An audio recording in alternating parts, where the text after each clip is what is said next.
ส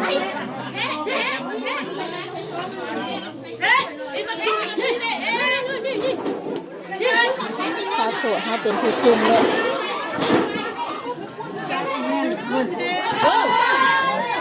ยังบ่ตาย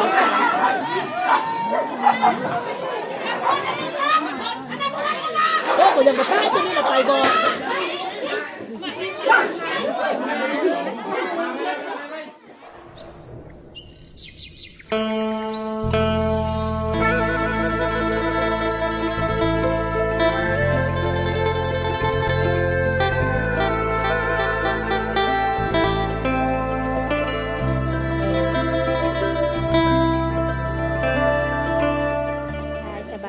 FC บทสุขุสุคนพบพ่อกับสาบัวคือเก่าคือเริ่ม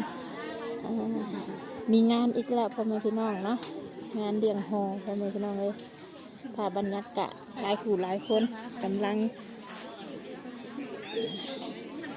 หลบคนไกลอยู่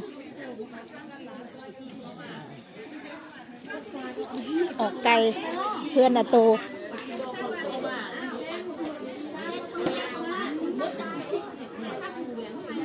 อันนี้ก็รอครัว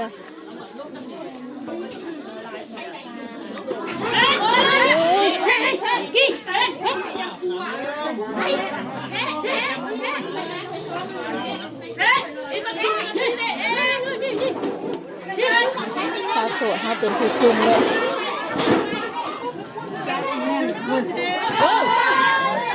ยังบ่ตาย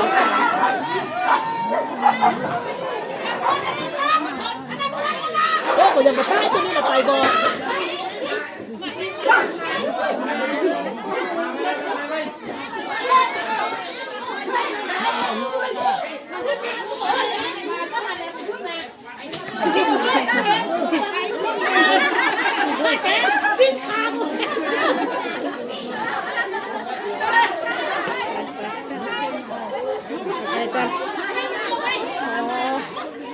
สาวโสดนะสบายดีสาวโสดเป็นผู้จุ่มเองเล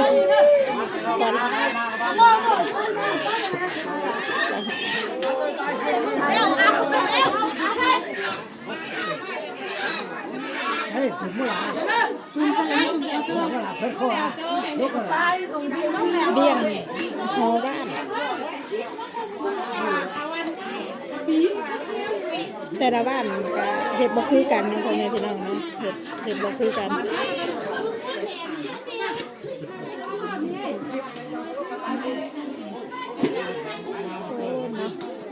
แต่ละบ้านบางทีจะเห็ดบ่คือกันเอามาพี่เด้อตัวนี้เด้อตัวนี้เอามาพี่เดี๋ยวจะช่วยหลบ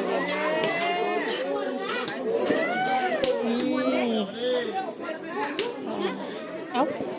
ไป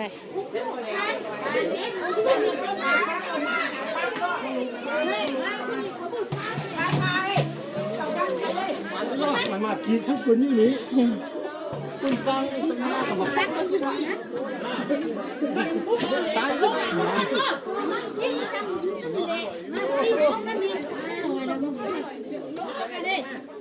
มาก่อนมาเป็นนี้ต้องไปตัวเลยมาเองเนาะใครเสียมานะมากัดกัน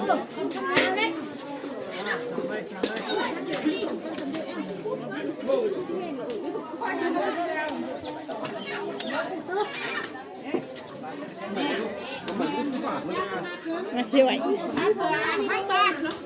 เอ้ยโอ้นี่ได้แล้วตัวหนึ่งอันห้านี่ก็เฮ็ดไตเอ้ายังลึกๆอยู่ยังลึกๆอยู่โอ้หลอนอัดซอยหลังจากลกขนไก่เรียบร้อยจะเรื่องเผาไก่ก็คือเผาไปเรียบร้อยแล้วนะตอนนี้ก็กำลังเอาลงมาครัวอยู่น้ำย้อนพ่อแม่พี่น้องเลยเอาลงมาเข่งหนึ่งคุณทางทึงจ้ะครัวทางทึงมุมนั้น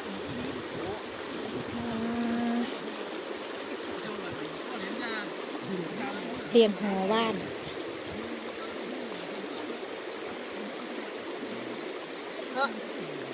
ป้าป้าหันกันตัวเรียบร้อยออกกันเพื่อนอะโตสีลงนากับเลี้ยงสีเห็ดนากับเลี้ยงหอว่านเนาะเนี่ยกับเลี้ยงให้เลี้ยงนากับเลี้ยงหอว่าน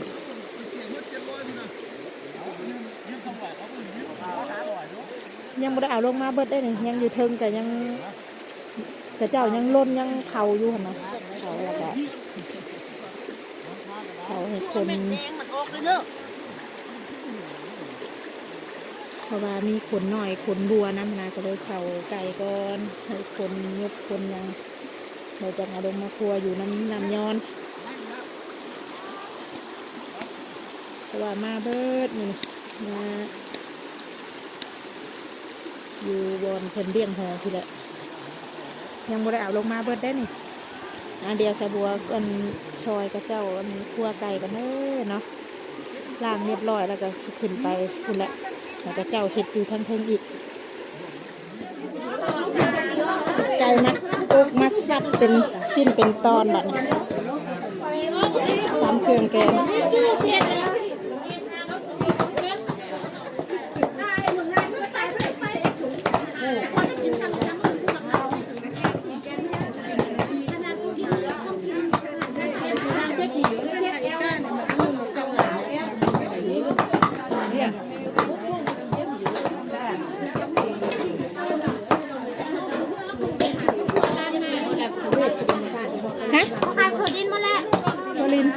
เดี๋ยวอย่ามาให้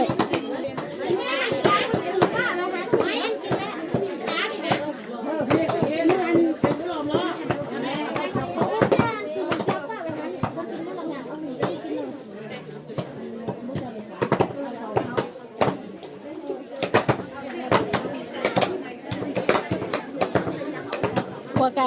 นั่นแม่ครัวแกงหม้อสองหม้อแกงง่ายเลย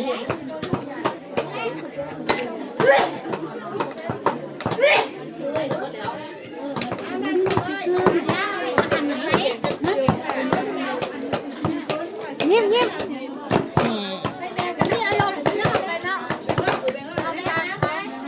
เอาบะหมี่บ่เห็นไหมโอ้สองอ่างใหญ่ๆเลยในเครื่องในกับเจ้าอันบ่ได้เอามาเบิดนะแล้วก็เอาผู้ใดเอาไปคั่วนะกับเจ้าเอาน้ำแม่กับเจ้าเอามาไว้ใส่แกงเลย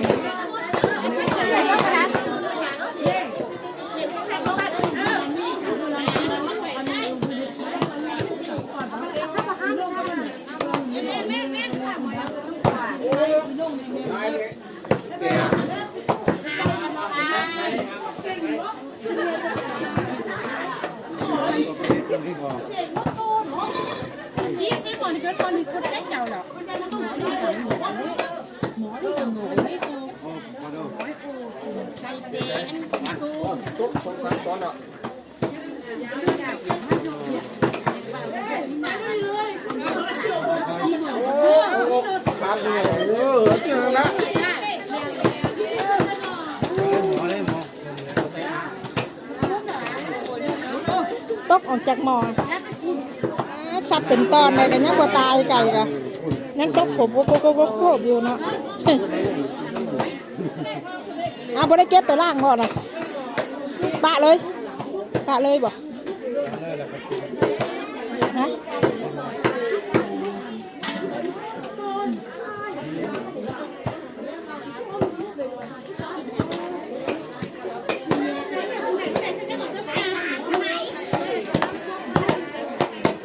ยังคกบ่แล้วอยู่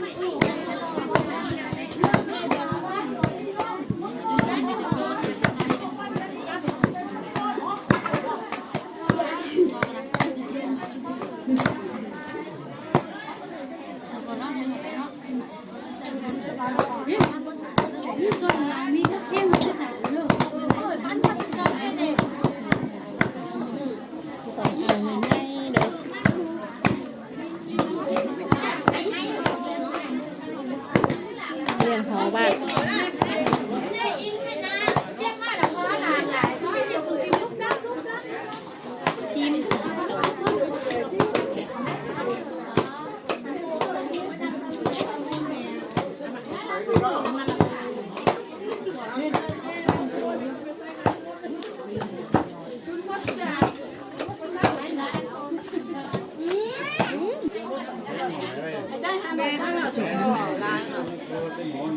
เช่าได้เป็นบัตรนะ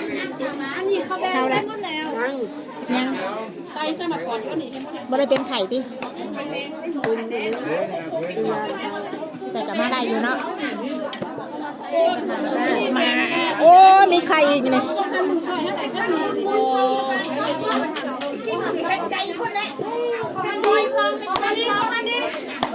เอาเฮ็ดเองเด้อ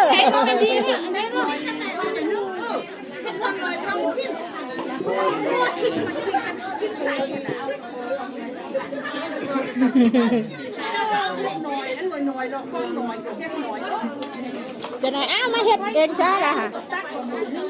ติเรานี่เนาะเช้าเชื่อ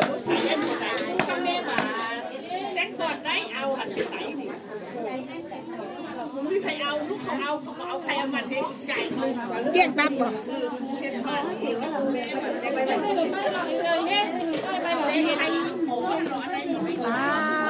หลายคนทั้งลุมบุญกันรอแกงไก่ต้มไก่ยังบะสุกทั้งลุมบุญกันหลายผู้เฒ่าคนนี้สินั่งอยู่เพิ่งคนนี้เลี้ยงทองเลี้ยงบ้านเพื่อนไอ้โตผู้ใดบ่มีไก่ก็ออกเงินคนละ100แล้วก็มาแกงกับเลี้ยงหอแล้วก็คนเฮาก็กินน้ำนี่เนาะภาพบรรยากาศจำหอเรียบร้อยแล้วก็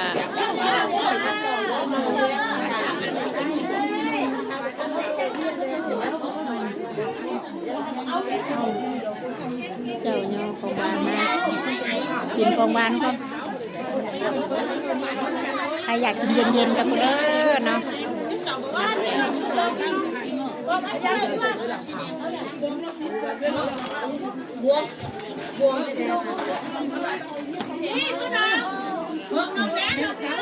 ชาชู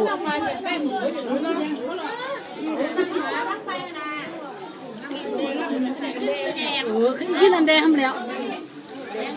อยากกินสีแดงคือเลือดวะโอ้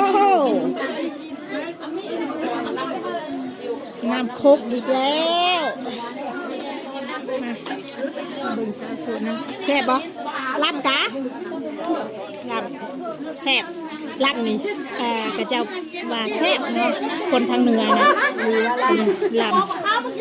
ำแต่ทางล่างห้องกับห้องว่าแซ่บหลายมาปะนะกันเนี่ย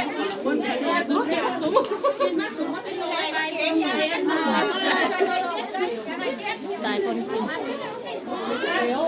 น้ำเขียวน้ำแดงมีเบิ้ลน้ำขาวก็มีแก้ไอเที่ยงนักชมลำกะ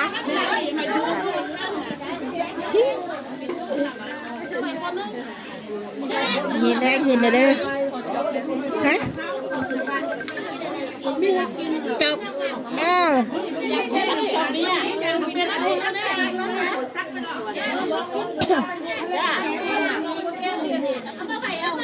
ได้หน่วยเดียวนี่สาบัวเอามาม่วงซุปได้ลูกเดียว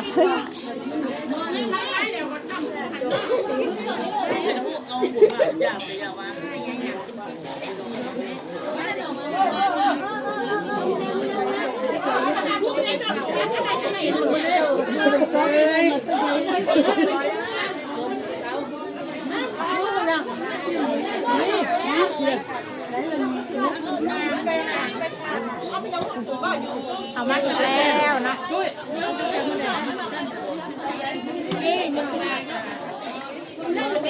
รอแต่เกงไก่ รอแต่แกงไก่พุ่นกำลังพดบุยบุยบุยอยู่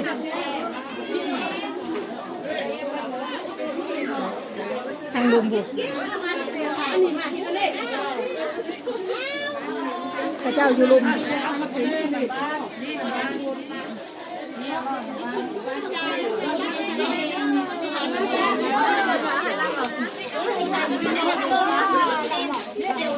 มานี่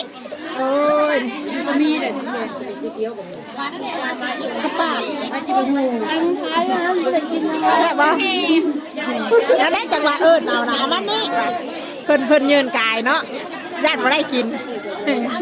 ตัวบักหนึ่งแกงไก่สุกเรียบร้อยเริ่มปรุงหม้อนึงแล้วเนาะปรุงหม้อนึงแล้วพระเจ้ากำลังตักไปให้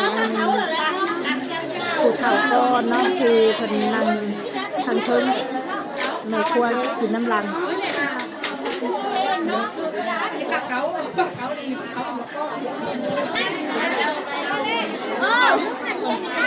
ปรุงหม้อที่สองเรียบร้อยบัดนี้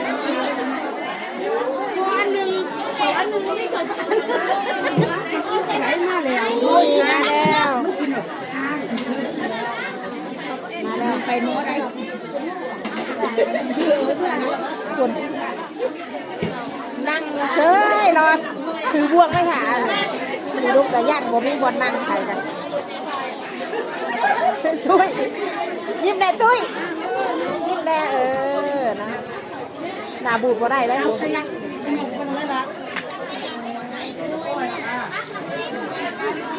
จะชอบตักไปให้อันนี้คือไข่คือแกงทั้งคนเนาะเพราะว่ามันอยู่ทั้งเพิ่มคือแบบ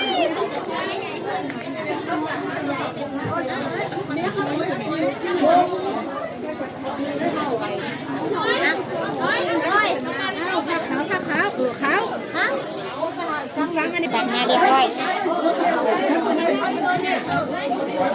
ซุปนี่แซ่บป่ะแซ่บป่ะแซ่บหลายเอ้าหาผัวก็มีบัดนี้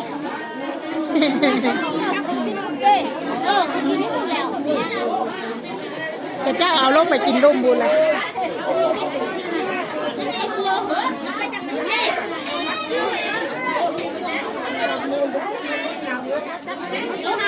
จอนเมื่อ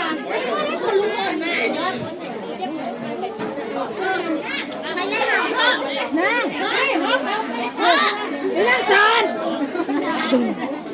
มันจะว่าอยู่หมอคุณเจ้ากินอยู่ในป่ากับมี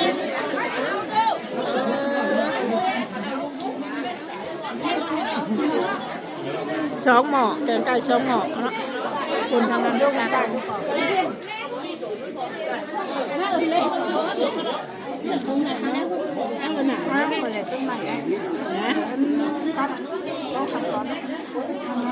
แซ่บป่ะแซ่บยิ่งโบ้นะโอเคหายโอเคแซ่บ